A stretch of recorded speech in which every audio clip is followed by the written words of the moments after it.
আসসালামু আলাইকুম। তো মূলত যে বিষয়টা নিয়ে হাজির হলাম সেটা হলো আহ, আমি বহুত আগেই বলছিলাম যে আমার যে লেখা সর্বশেষ বইটি মিশন সাইক্লোন, যেটা এসএসসি এবং দাখিল সাজেশন 2026 দেখতে পাচ্ছ এখানে।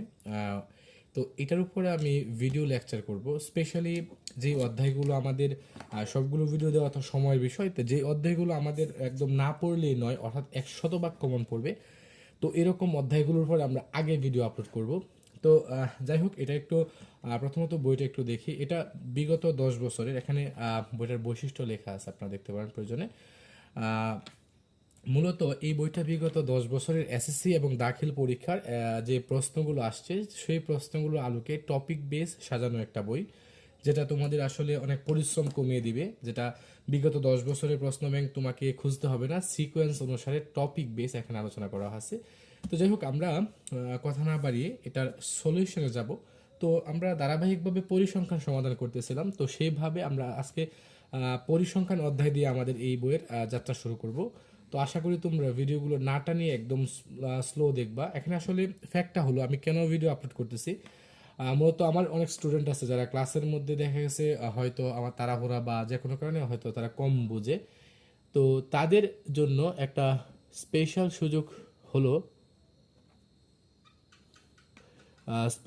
হলো যে এটা অনলাইন থেকে দেখে নেওয়া, যাতে করে যে কোনো প্রান্ত থেকে এটা তোমরা দেখতে পারো যে কোনো সময়। তো যাই হোক, আমরা পরিসংখ্যান থেকে যেহেতু এবার 2026 সাল 27 সাল কিন্তু পরিসংখ্যান থেকে দুইটা সৃজনশীল দেওয়া যায়। মোট কথা, তুমি যদি পরিসংখ্যান মনোযোগ দিয়ে পড়ো তাহলে তোমার দুইটা সৃজনশীল কমন পড়বে, এখান থেকে দুইটা সৃজনশীল দিতে পারবা। সংক্ষিপ্ত প্রশ্ন মিনিমাম দুইটা বা তিনটা আসবে, সেখান থেকে তুমি তিনটা দিলে, যদি তিনটা আসছে তো তুমি 6 নাম্বার, দুইটা আসলে তুমি 4 নাম্বার, এই মোট 24। আর এমসিকিউ তো কমপক্ষে তিনটা চারটা আসতেছি, তাহলে এই মোট প্রায় 28 নাম্বারের মতো এখন এই একটা পরিসংখ্যান নামক অধ্যায় থেকে আমাদের কমন পড়তেছে। কিন্তু সমস্যা হলো আমরা বেসিক থেকে না জানার কারণে একটা কনফিউশনে পড়ি আমরা। তো সেই সমস্যা দূর করার জন্য মূলত আজকের এই অধ্যায়টা আগে সমাধান করা, বাকিগুলো আমরা সিরিয়ালে ধারাবাহিকভাবে আমরা এটা সমাধান করে নিব। তো যাই হোক, আমরা কথা না বাড়িয়ে মূলত সূচিপত্র দেখে আমরা পেজে চলে যাই। যদি পরিসংখ্যানের অংশটুকু আমরা দেখি, যে পরিসংখ্যান পেজ নাম্বার 30 এ আছে। দুঃখিত, পেজ পরিসংখ্যান, এটা এমসিকিউ পার্ট, এটা সিকিউ পার্ট। এখানে দুইটা পার্টই আছে, একটা এমসিকিউ একটা সিকিউ। তো পরিসংখ্যানে যেটা সিকিউ বা সৃজনশীল টপিক, এটা 63 নম্বর পেজ থেকে আমাদের যাত্রা শুরু হয়েছে। তো আমরা 63 নম্বর পেজে একটু চলে যাই। যদি এখানে দেখি, এই যে পরিসংখ্যানের প্রশ্নগুলো এখানে আছে, তোমরা দেখতে পাচ্ছ। আমি টপিক ধরে, এখানে লেখা আছে টাইপ 1 কনং এবং সংক্ষিপ্ত প্রশ্নের জন্য, দেখতে পাচ্ছ এখানে বিগত সাল বাছাই করে প্রায় আমি 45টা প্রশ্ন এখানে দিয়েছি, 45টা কোয়েশ্চেন, যেগুলো সবগুলো আস্তে আস্তে ধারাবাহিকভাবে আমরা সমাধান করবো ইনশাআল্লাহ। আবার খনন প্রশ্নের জন্য অনেকগুলো প্রশ্ন, আবার গণন প্রশ্নের জন্য আলাদা, এভাবে কি টপিক ওয়াইজ প্রশ্ন দেওয়া হয়েছে। যাই হোক, আমরা আজকের প্রথম ক্লাসে চেষ্টা করব এখান থেকে প্রথম 5টা অঙ্ক সমাধান করার জন্য, অর্থাৎ 1 থেকে 5 নং প্রশ্ন পর্যন্ত সমাধান করার জন্য। ভিডিওটা তুলনামূলক একটু বড় হয়ে যাবে, তো সমস্যা নাই, তোমরা একটু দেখে নিবা। তোমাদের তো এমবি খরচ কমই হবে তুলনামূলক, বাট আমার বেশি হলেও এতে কোনো ইয়ে নাই। আমরা প্রথম প্রশ্নটা দেখি, এটা ঢাকা বোর্ড 2025 প্রশ্ন আসছে। প্রশ্নটা একটু দেখে নাও। যাদের কাছে অলরেডি বইটা আছে তারা তো প্রশ্ন দেখার সুযোগ আছে, কিন্তু যাদের কাছে এই বইটা হাতে নেই তারা এই প্রশ্নটা দেখে নাও, ঢাকা বোর্ড 2025 কোন অঙ্ক প্রশ্নে কী আসছে। তো কোন শ্রেণীর উচ্চ সীমা দেওয়া আছে 65, মধ্যমান 62.5 এবং নিম্ন সীমা দেওয়া আছে কত, দুঃখিত, নিম্ন সীমা বের করতে বলছে। যাই হোক, এখন এই ধরনের প্রশ্ন আরো অনেকগুলো আছে। আমি যদি এখানে দেখাই, অনেকগুলো প্রশ্ন এই টাইপের আছে, আমি দেখাই দিব কোনটা কোনটা আসছে। তো আমি আজকে ফার্স্ট সমাধানটা এটাই করি। আমাদের সিডের 1 নম্বর যে প্রশ্নটা আছে সেটার সমাধানের মাধ্যমে আমরা আমাদের ক্লাস পরবর্তী অংশটা আমরা শুরু করতে যাচ্ছি। তো যাই হোক, আমরা প্রথম যে প্রশ্নটা এখানে আছে সেই প্রশ্নটা যদি একটু আমরা অ্যানালাইসিস করি, দুঃখিত আন্তরিকভাবে। তো প্রথম যে প্রশ্নটা আমরা দেখছিলাম যে কোন শ্রেণীর উচ্চ সীমা, তাহলে আমরা 1 নং প্রশ্নটা আমরা কিভাবে সলভ করব। দেখো, প্রথমত কি কি দেওয়া আছে তা আমরা লিখব। যে দেওয়া আছে, আমার হাতে লেখা একটু অসুন্দর, এটা সুন্দর করতে পারতেছি না বা চেষ্টা করতেছি।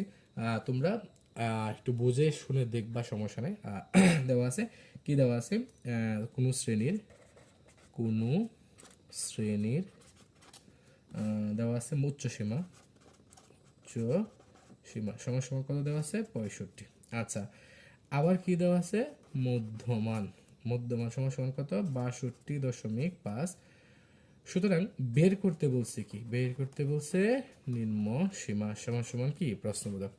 একটা স্মুথ কথা মনে রাখবে যে কোন শ্রেণীর উচ্চ সীমা বা নিম্ন সীমা সংক্রান্ত প্রশ্নের মধ্যে যখনই শুধু এখানে না, গণিতের একটা অনবদ্য নিয়ম মনে রাখবে। আজকে প্রয়োজনে এই কথাটা এখন যা বলবো লিখে রাখতে পারো খাতার মধ্যে। যখনই কোনো কিছুর মান অজানা থাকবে, অর্থাৎ অজানা কোনো কিছুর মান বের করতে বলছে, তখন তোমার কাছে অবশ্যই কোনো না কোনো সূত্র দেওয়া থাকবে। আমি যদি বলি ঢাকা শহরে যাও, গিয়ে 5 তলা একটা বিল্ডিং খুঁজে বের করো, তো আমার ধরো সাপোজ বললাম যে আমার একজন পরিচিত লোক আছে ঢাকা শহরে 5 তলা তার বিল্ডিং, তো এই ঠিকানা নিয়ে যদি এতটুকু অংশ নিয়ে তুমি ঢাকা শহরে ওই বিল্ডিংটা খুঁজতে যাও, তোমার মতো মানে মানুষ এটা খুঁজে বের করা সম্ভব নয়, কারণ ঢাকা শহরে হাজার হাজার বিল্ডিং রয়েছে 5 তলা।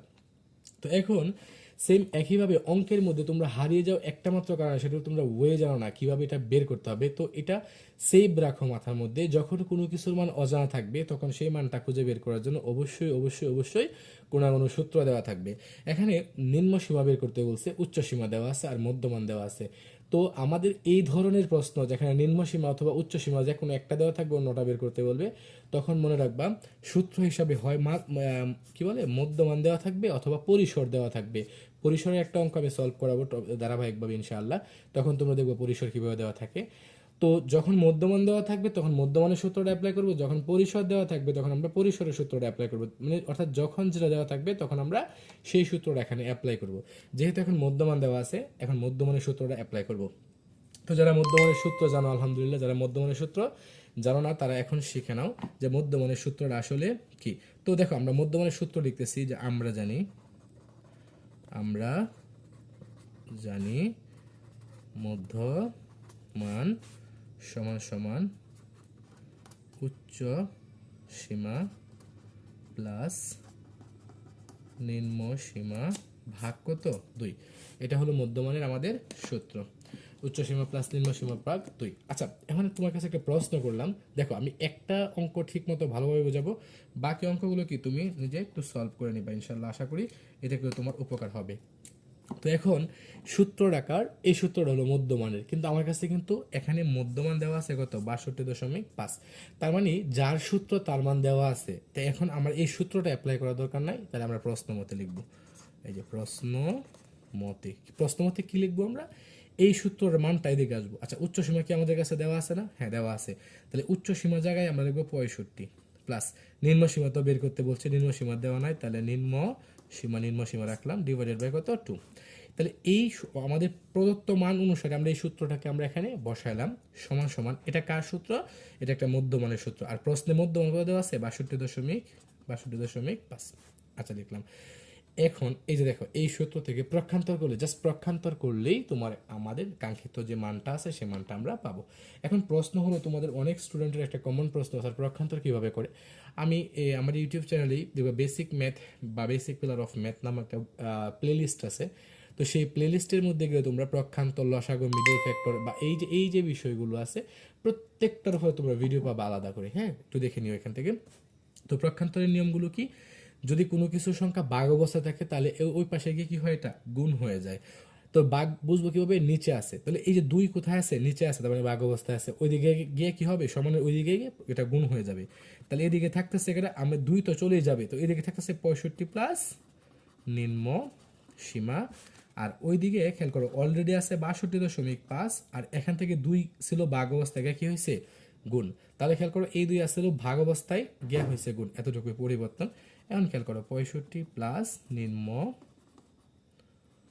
সীমা ইজ ইকুয়াল, যদি আমি দুইটা গুণ করি ক্যালকুলেটরের সাহায্যে তখন আসবে 125। কত আসবে, এটা তোমরা ক্যালকুলেটর দিয়ে গুণ করবা। এবার খেয়াল করো আমার দরকার নিম্ন সীমা, তাহলে এই 65 কি আমার কাছে অতিরিক্ত আছে, ওইটা ওইদিকে পাঠিয়ে দাও। এখন 65-র আগে কোনো কিছু নাই, মানে কি আছে, মনে মনে প্লাস আছে। তো এই প্লাসের 65 পক্ষান্তর করলে কি হয়, মাইনাস হয়। অর্থাৎ পক্ষান্তরের নিয়ম হলো যোগ থাকলে বিয়োগ, বিয়োগ থাকলে যোগ। তো এটা আছে যোগ অবস্থায়, গিয়া হবে মাইনাস, তখন থাকে কোথায় কি থাকে, দুঃখিত, নিম্ন সীমা সমান সমান এই যে 125 তো আগেই ছিল, এই 65 প্লাসের হয়ে গেছে কি এসের মাইনাসের। সুতরাং যেহেতু ফলাফল আমরা পাইছি নিম্ন সীমা সমান সমান এই যে 125 মাইনাস 65 সমান সমান কত আসছে 60, এটা হবে কাঙ্ক্ষিত আমাদের আনসার। এটা ঢাকা বোর্ড 2000 25-এর ক নং প্রশ্ন। এটা কিন্তু অত্যন্ত গুরুত্বপূর্ণ একটা প্রশ্ন। আরও আমি যদি এখানে দেখাই, অসংখ্য প্রশ্ন তোমরা এখানে পাইবা এই জাতীয় শুধু, হ্যাঁ। আচ্ছা, এটা হলো 1 নং প্রশ্নের সমাধান। আশা করি বুঝছো। যদি কোনো অপশনে কনফিউশন থাকে বা এরকম সমস্যা হয়ে থাকে, তোমরা কমেন্টে জানাইবা, বা আমার হোয়াটসঅ্যাপ নাম্বার দেওয়া থাকবে, লিঙ্ক দেওয়া থাকবে, এখানে নক দিতে পারো। আর যাদের এই বইটা লাগবে বা পিডিএফ লাগবে, বইটা আসলে খুব কম কপি আছে হাতে, পিডিএফ লাগবে, ইচ্ছা করলে আমি পিডিএফটা পাঠিয়ে দিতে পারবো, আমার হোয়াটসঅ্যাপে নক দিও। তো এখন দ্বিতীয় যে প্রশ্নটা আছে এখানে তোমরা একটু দেখো, 8, 14, 11, 17, 6, 7 সংখ্যাগুলোর মধ্যক নির্ণয় করো। তো মধ্যক নির্ণয়টা আসলে দুইভাবে করা যায়, দুইটা ওয়ে। যদি এমসিকিউর জন্য বলতো আমি একদম সহজে করে ফেলতে পারতাম, বাট সৃজনশীলের জন্য বা কনং বা সংক্ষিপ্ত প্রশ্ন যেহেতু আসতেছে, একটু সময় সাপেক্ষ এটা। তো কিভাবে করবো এখানে খেয়াল করো। এই যে 2 নং প্রশ্ন, মধ্যকের প্রথম কাজ হলো তুমি প্রদত্ত সংখ্যাগুলোকে মানের ক্রমানুসারে সাজাইবা। বিষয়টা আমি বলি, প্রথম ছোট সংখ্যা, পরে আস্তে আস্তে আস্তে আস্তে কি স্টেপ বাই স্টেপ বড় সংখ্যাগুলো লিখবা। এটাকে বলা হয় মানের ক্রমানুসারে সাজানো। তো আমি এখানে যে সংখ্যাগুলো আছে, সবচেয়ে ছোট সংখ্যা হলো 6। তো যদি এখন লিখি প্রদত্ত শব্দ মানে দেওয়া আছে, তো যেই সংখ্যাগুলো দেওয়া আছে উপাত্ত, এই সংখ্যাগুলোর নাম কি উপাত্ত সমূহকে মানের ক্রমানুসারে সাজিয়ে পাই। মানের ক্রমানুসারে সাজিয়ে পাই। তো কি পাই আমি, প্রথম একদম সিকোয়েন্স অনুসারে সাজাচ্ছি। এখানে প্রথম ছিল 6, তারপরে 7 আছে। এই যে খেয়াল করো, এখানে সংখ্যাগুলো তোমরা স্ক্রিনশট দিয়ে রাখতে পারো। 6, 7, এরপরে 8 আছে। 8-এর পরে বা 8-এর পরবর্তী সংখ্যা হিসাবে আমাদের কাছে বড় সংখ্যা আছে 11, 14 এবং 17। এই হলো আমার কাছে মোট সংখ্যা, যেগুলো ছিল আমি সিকোয়েন্স অনুসারে সাজাইছি। এখন যদি এটা এমসিকিউর জন্য আসে, তখন তোমরা কি করবে, একদম শর্টকাট একটা ওয়ে শিখাই দেই। এই যে যেহেতু এখানে 6টা সংখ্যা আছে, এদিক থেকে 2টা বাদ, ওই দিক থেকে 2টা বাদ, মধ্যে যে 2 সংখ্যা আছে সংখ্যাগুলোকে যোগ করবা, 2 দিয়ে ভাগ দিবা, শেষ মধ্যক। ঠিক আছে। কিন্তু যেহেতু আমরা সংক্ষিপ্ত প্রশ্নের জন্য পড়তেছি বা কনং প্রশ্নের জন্য পড়তেছি, দুঃখিত, তো এটা এভাবে লিখলে আসলে চলবে না। তাহলে আমরা এটাকে একটু ব্যতিক্রম ওয়েতে ব্যাখ্যা করব। ওয়েটা আসলে কি, দেখো, ওয়েটা হলো যে আমরা প্রথমে লিখব এখানে, দেখা যায় কিনা আমি জানি না, হ্যাঁ দেখা যাচ্ছে। আসলে এই কলমগুলোতে লিখলে জায়গা নষ্ট হয়, স্পেস নষ্ট হয় এবং সমস্যা হচ্ছে। তাহলে এখানে উপাত্ত সংখ্যা, এই যে খেয়াল করো, উপাত্ত সংখ্যা n ইকুয়াল কত, 6, 1, 2, 3, 4, 5, 6, যা একটি জোড় সংখ্যা। যা কি সংখ্যা, যা একটি জোড় সংখ্যা। সুতরাং আমরা জোড় সংখ্যার মধ্যক জানি, সূত্রের আগে দুঃখিত, আমরা জানি লিখতে হবে যে আমরা জানি মধ্যক সমান সমান, যেহেতু সংখ্যাটা জোড় সংখ্যার মধ্যকের সূত্র হলো n/2 তম পদ, n/2 তম পদ প্লাস n/2 প্লাস 1 তম পদ ডিভাইডেড বাই কত, 2 ডিভাইডেড বাই 2। তো n এর মান কত পাইছিলাম আমরা, 6। এটা খেয়াল করো, তাহলে আমরা নিয়ম অনুসারে 6/2 তম পদ যোগ 6/2 প্লাস 1 তম পদ ডিভাইড বাই কত, 2। এখন তোমরা একটা জিনিস খেয়াল করো, 6/2 অর্থাৎ 6 বা 6কে 2 দিয়ে ভাগ করলে কত আসে, 3। তাহলে 3 তম পদ যোগ, ওইখানে তুমি হিসাব নিকাশ না করে তুমি পারবা, একটা টেকনিক শিখা দেই। এখানে 3 তম পদ হলে এখানে হবে 4 তম পদ, সর্বদা, হ্যাঁ, এক বেশি। এখানে যতম পদ পাইবা এরপরটা হচ্ছে এক বেশি, ডিভাইড বাই কত, 2। এখন তুমি প্রশ্নের মধ্যে যাও, তুমি যে সাজাইছিলা সেই সাজানো থেকে 3 নাম্বার পদ কত, 1, 2, 3, এই যে 8। তাহলে আমরা পেলাম কত, 8 যোগ 4 নাম্বার কত, 11 ভাগ কত, 2। এখন 8 আর 11 যোগ করলে আমাদের কত আসতেছে, আমরা 8 এবং 11 যোগ করলে আমরা 19 পাই। কত পাচ্ছি, 19। 19কে আমরা 2 দিয়ে ভাগ করব, 19কে 2 দিয়ে ভাগ করলে কত আসে তোমার 9, 18, 9.5। এটাই আমার কাঙ্ক্ষিত কি, মধ্যক। এখন খেয়াল করো, এই যে একটা প্রসেস, এই প্রসেসটা যদি তুমি সৃজনশীলের জন্য করো তখন লাগবে, কিন্তু এমসিকিউর জন্য যদি করো বা শর্টকাট যদি কেউ করতে চাও, তো শর্টকাট ওয়েটা আসলে কি এখানে একদম বলে দিই। প্রথমত মদ্যক মানে সাজাতেই হবে, এটা একটু একদম সেভ, মাথার মধ্যে সেভ করে রাখো, মদ্যক মানে সাজাতেই হবে তোমাকে। তো তুমি এই অঙ্কগুলোকে তুমি সাজাইলা, এভাবে সাজাইলা, তুমি সাজানোর পরে তুমি গণবা কয়টা সংখ্যা আছে। স্পেশালি আমার দেখা মতে এসএসসি বোর্ডে জোড় সংখ্যাই বেশি দেয়, মানে বিজোড় সংখ্যা দেয় না বললেই চলে, আমি এখন তো খুব বেশি একটা দেখি না দিতে, হ্যাঁ। আচ্ছা, জোড় সংখ্যা। তো এখন তুমি কি করতে পারো, এখানে সংখ্যা আছে কয়টা বলো তো, 6টা। 6কে 2 দিয়ে ভাগ দাও, কত আসছে 3। তার মানে কি, তুমি সাজানোর পরে 3 নম্বর সংখ্যা নিবা এবং তারপরের সংখ্যা নিবা সর্বদা, মানে মোট সংখ্যা 6। এখন 6 করতে আসলে অনেকে প্রশ্ন করবো, 6 হলো মোট সংখ্যা, 1 2 3 4 5 6, 6 সংখ্যা 2 দিয়ে ভাগ দিলাম, পাইলাম 3। তার মানে অপশন থেকে আমরা 3 নম্বর সংখ্যা এবং 4 নম্বর সংখ্যাকে নিব, মনে মনে যোগ করো, আছে 8 এবং 11, যোগ করলে 19, 19কে এবার 2 দিয়ে ভাগ দিবা, যত আসে অতই, তো 19 ভাগ 2 সিম্পল 9.5। মানে অর্থাৎ যে কাজ তুমি এত লং একটা প্রসেস লাগবে, এটা তুমি কয়েক সেকেন্ডে করতে পারতেছো, এটা হলো এই ওয়ে। যাই হোক, আমরা নিয়ম অনুসারে এখন 3 নাম্বার প্রশ্ন দেখার চেষ্টা করব। এখানে একটা সুন্দর প্রশ্ন করছে যে গড় নির্ণয় করো, 6 9 8 0 5 6 5 2, দুঃখিত, সংখ্যাগুলোর গড় নির্ণয় করো। এখন গড় নির্ণয় করার ওয়েটা আসলে কি ভাই, গড় একদম সহজ একটা কোয়েশ্চেন। তো গড় নির্ণয় করার জন্য কোনো সাজানো বা এরকম কোনো কিছুর দরকার হয় না, হ্যাঁ। তুমি জাস্ট কি করবা, প্রদত্ত উপাত্ত সমূহকে তুমি আগে যোগ করবা। তাহলে আমরা একদম লিখব যে প্রদত্ত উপাত্ত সমূহকে যোগ করে পাই।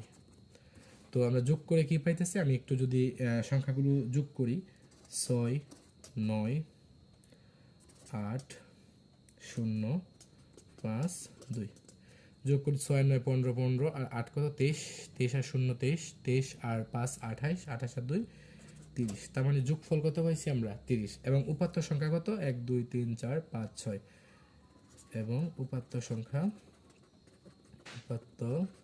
সংখ্যা সমান সমান 1 2 3 4 5 6, হ্যাঁ 6। তো এখন তুমি যে কাজটা করবা, গড়ের সূত্র অ্যাপ্লাই করবা। আমরা জানি গড়, যারা সূত্র জানো না আজকে শিখে নাও, আমরা জানি গড় সমান সমান, সূত্র কি, উপাত্তের যোগফল, উপাত্তের যোগফল। যারা উপাত্ত জিনিসটা আসলে বুঝতেছে না তাদের জন্য বলি, উপাত্ত মানে তোমার পরিসংখ্যানে যে সংখ্যাগুলো দেওয়া থাকে তাকে বলা হয় কি, পরিসংখ্যানের উপাত্ত।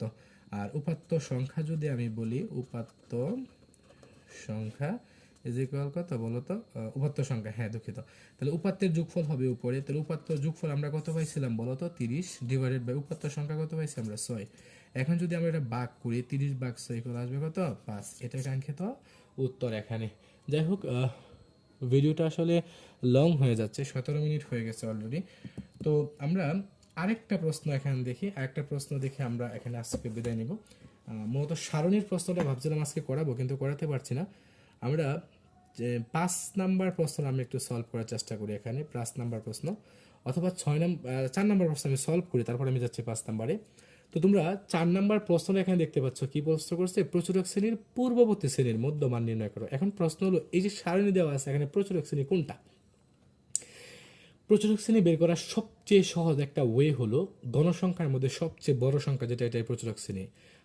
খুঁজে দেখো তো গণসংখ্যার মধ্যে সবচেয়ে বড় কেটা, এই যে 19 সংখ্যাটা হলো কি গণসংখ্যার মধ্যে সবচেয়ে বড় সংখ্যা। তাহলে 19 কোন গড়ে আছে, 56 থেকে 63। তাহলে এই 56 থেকে 63 হলো কি প্রচুরক শ্রেণী। কিন্তু আমার কাছে বলছে কি, প্রচুরক শ্রেণীর পূর্ববর্তী মানে আগের গড়, তাহলে 56 থেকে 63 যেহেতু প্রচুরক শ্রেণী, তাহলে এর আগের গড় কত, 54 থেকে 58, এটা হলো প্রচুরক শ্রেণী। তোমরা আনসারটা করার জন্য এই সারণীটা হুবহু তোমরা খাতার মধ্যে গড় করে বানায় নিবা, হ্যাঁ। আমি সময়ের অভাবে আমি বানাতে পারছি না, দুঃখিত, তোমরা বানায় নিও, অথবা না বানালে এখানে চলবে, ঠিক আছে। তো কিন্তু একটা লেখাটা এখানে আবশ্যক, সে 4 নাম্বার লেখাটা কোনটা আবশ্যক এটা একটু লিখে দিচ্ছে এখানে, খেয়াল করো। এই যে প্রদত্ত সারণী হতে পাই, কি পাই, বৃহত্তম গণ সংখ্যা ইজ ইকুয়াল কত বলতো 19। আমি আবার দেখাচ্ছি, এই যে সারণীটা আছে সবচেয়ে বড় সংখ্যা কিন্তু 19, তাহলে গণসংখ্যা সবচেয়ে বড় যে সেটাই প্রচুরক শ্রেণী। তো যা কোন করে আছে, যা 54 থেকে 58 শ্রেণীতে অবস্থিত, কি অবস্থিত। সুতরাং প্রচুরক শ্রেণী ইজ ইকুয়াল 54 থেকে কত 58। এখন এই যে প্রচুরক শ্রেণী পেলাম, প্রচুরকের যে কোনো কাজগুলো, প্রচুরকের অসংখ্য কাজ আছে এখানে, আমি প্রমাণ সহ দেখাতে পারবো বিগত বোর্ডে কি পরিমাণ প্রশ্ন আসছে এখানে। হ্যাঁ, তো প্রচুরকের যে কোনো কাজগুলো এই অংশটুকু তোমাকে করতে হবে, ফরজ অংশ। হ্যাঁ, এটা লাগবে, মাস্ট বি। যে লাইনটা না বুঝো দয়া করে আমার সাথে যোগাযোগ করবা, আমি ইনশাল্লাহ সমাধান করার চেষ্টা করব।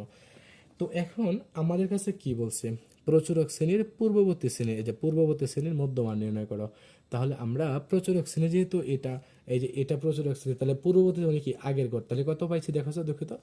এই যে প্রচুরক শ্রেণী যেহেতু এটা 59 থেকে 63, তাহলে আমি একটু ভুল করছি, দুঃখিত। এটা হবে 59 থেকে 63। তাহলে প্রচুরক শ্রেণীর আগের শ্রেণী কোনটা, 54 থেকে 58, তাহলে এটার মধ্যে বিন্দু বের করতে বলছে। সুতরাং আমরা লিখব প্রচুরক শ্রেণীর পূর্ববর্তী শ্রেণী কত পাইছি আমরা, 54 থেকে 58 লিখলাম। এবার মধ্যমান, সুতরাং মধ্যমান শ্রেণী থেকে মধ্যমান বের করার সূত্রটা হলো তোমার উপাত্ত সংখ্যা যোগ করবা, 2 দিয়ে ভাগ দিবা। উপাত্ত সংখ্যা কত আছে, 54 যোগ 58। এই যে 54 যোগ 58 ভাগ কত বলো তো, 2। তাহলে 2টার সংখ্যা যদি আমরা যোগ করি, অর্থাৎ 54 এবং 58 যোগ করলে 112 ভাগ 2, দুটো সংখ্যা যোগ করলে 112 আসে। এটা খেয়াল করে ইউজ করবে তোমরা। হ্যাঁ, 12 ভাগ 2 সমান সমান আসছে কত, 56। সুতরাং নির্ণেয় মধ্যমান ইজ ইকুয়াল কত বলো তো, 56। এই হলো এখানের মূল কাঙ্ক্ষিত উত্তর। এটা 4 নম্বর প্রশ্ন ছিল। তা আমি বলছিলাম 5টা প্রশ্ন সমাধান করাবো, ভিডিওটা একটু লার্জ হয়ে যাচ্ছে, আমি দুঃখিত আন্তরিকভাবে, কিন্তু ব্যাখ্যা সহ দিতে গেলে আসলে একটু সময় লাগতেছে, তোমরা এটা বুঝতে পারতেছো। পরবর্তী প্রশ্নগুলো সহজ হবে যদি এই প্রশ্নগুলো ব্যাখ্যা সহ দিই। আচ্ছা, 5 নম্বর প্রশ্নটা খেয়াল করো কি বলছে এখানে, এটা প্রশ্ন সমাধান করে আজকে ক্লাস শেষ করবো ইনশাআল্লাহ। 1 থেকে 20 পর্যন্ত মৌলিক সংখ্যাগুলোর মধ্যক নির্ণয় করো, সিলেট বোর্ড 2025। 1 থেকে কত পর্যন্ত, 20 পর্যন্ত যে মৌলিক সংখ্যাগুলো আছে তাদের মধ্যক নির্ণয় করতে বলছে। এখন এইটা আসলে কিভাবে নির্ণয় করবা, একদম স্মুথলি যদি আমি ব্যাখ্যা দিই ফার্স্ট থেকে, তাহলে তোমরা এটা আসলে বুঝতে পারবে এখানে যে 1 থেকে 20 পর্যন্ত মৌলিক সংখ্যাগুলোর মধ্যকটা আসলে তোমরা কিভাবে বের করবা। প্রথম পয়েন্ট হলো, আমরা ওই যে আগের যে থিসিসটা অ্যাপ্লাই করছিলাম সেই একই পদ্ধতি অ্যাপ্লাই করব। তবে এখানে আমরা যে কাজটা করব, প্রথমত লিখব যে 1 থেকে 20 পর্যন্ত মৌলিক সংখ্যাগুলো হলো, মৌলিক, এটা একটু মুখস্থ রাখবা, সংখ্যাগুলো হলো কত। আমি একটা সহজ কথা বলি, তোমাদের এসএসসি সেক্টরে যতগুলো মৌলিক সংখ্যা কিন্তু আসলে অনির্দিষ্ট, তার কোনো শেষ নাই। কিন্তু এসএসসি সেক্টর পর্যন্ত তোমাদের 1 থেকে 20 পর্যন্ত সংখ্যাটা সবচেয়ে বেশি কার্যকর, তাই মনে রাখবা 1 থেকে 20 পর্যন্ত সংখ্যাগুলো হলো 2, 3, 5, 7, 11, 13, 17, 19, 20 পর্যন্ত এরা হলো কি মৌলিক সংখ্যা। তোমাকে একটা কথা বলছিলাম যখন মধ্যক নির্ণয় করছিলাম, যে মধ্যক মানে কিন্তু সাজাতে হবে ক্রমানুসারে, সিরিয়ালে, ছোট থেকে বড়। তুমি দেখো তো একটু কষ্ট করে সাজানো হয়েছে কিনা এখানে। হ্যাঁ, সাজানো হয়ে গেছে, তার মানে একটা কাজ শেষ, সাজানো শেষ।